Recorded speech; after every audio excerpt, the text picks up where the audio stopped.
ఎక్కడ నుంచో చెప్పట్లేదు, ఇది బైబిల్ గ్రంథంలో ఉన్నటువంటి యెఫ్తా కుమార్తెను గురించి నేను చెప్పాలని ఆశపడుతూ ఉన్నాను. దేవుడు జ్ఞాపకం చేస్తూ ఉన్నాడు. ఆయన కూడా ఒక న్యాయాధిపతి. యెఫ్తా కూడా ఒక న్యాయాధిపతి.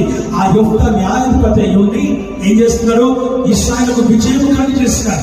ఇశ్రాయేలు ప్రజలకు న్యాయం చేస్తున్నాడు. ఆయన యుద్ధం చేస్తున్నాడు. ఫిలిష్తీయులతో గెలిచిన వెంటనే ఆయన అంటున్నాడు, తీర్మానం చేస్తున్నాడు, యా నా గృహంలో నుంచి, నా భార బద్ధకంలో నుంచి ఏదైతే బయటకు వస్తుందో నేను వెళ్ళినప్పుడు అది నీకు సమర్పణగా చేస్తా, అది నీకు ప్రతిష్ఠితం కాక, అది నీకు అర్పిస్తాను ప్రభు అని దేవుడి దగ్గర తీర్మానం చేస్తున్నాడు.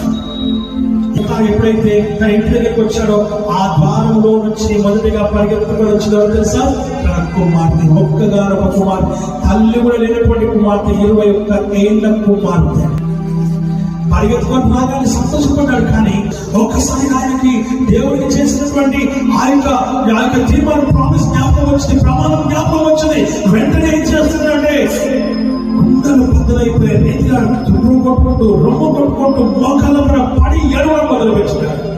అయ్యో నా తండ్రి, నువ్వు ఎందుకు ఏడుస్తున్నావు? ఇంత గొప్ప విజయం దేవుడు మనకు అనుగ్రహిస్తే నువ్వు ఎందుకు ఏడుస్తున్నావు అని ఆ కుమార్తె అంటే, కుమార్తెతో అంటున్నాడు, తండ్రి అమ్మా, నేను దేవుడికి ప్రమాణం చేశాను, నేను దేవుడితో తీర్మానం చేసుకున్నా, నా ఇంటి నేను వెళ్ళినప్పుడు నా ఇంటి ద్వారం బంధకం నుంచి ఏదైతే బయటకు వస్తుందో, ఏదైతే నాకు కనబడుతుందో దానినే నేను నీకు సమర్పణ చేస్తానని, దానినే నీకు ప్రతిష్ఠం చేస్తానని, దానినే నీకు ఇచ్చేస్తానని నేను దేవుడి దగ్గర తీర్మానం చేసుకున్నానమ్మా.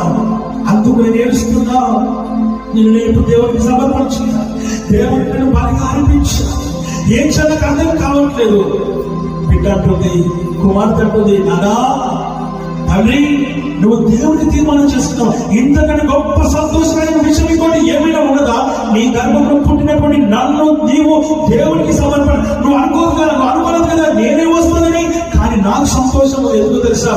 దేవుడికి నేను సమర్పణ చేయబడుతున్నానని, దేవుడికే నేను అర్పణ చేయబడుతున్నానని, నా దేవుడు నేను సుగంధంగా మారిపోతున్నానని, నా దేవుడు నేను సువాసనగా మారిపోతున్నానని, నా జీవితంలో ఇంతకంటే గొప్ప ఆశీర్వాదమైన జీవితం ఒకవేళ నువ్వు ఇవ్వకపోయినచ్చు, ఒకవేళ బాగా పెంచొచ్చు, ఒకవేళ నువ్వు బాగా ఇష్టపడినట్టు గొప్పగా పెంచు అయ్య చేత పెట్టి నా జీవితాన్ని నువ్వు స్థిరపరచవచ్చును. కానీ అంతకంటే గొప్ప విలువైన జీవితం ఏంటో తెలుసా?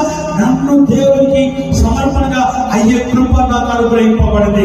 ఇంతకంటే గొప్ప జీవితం నాకు ఇంకొకటి లేనే లేదు.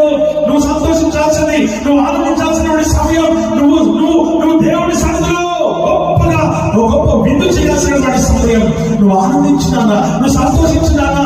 తండ్రి, నువ్వు భయపడకో, నన్ను నా దేవుడికి నీవు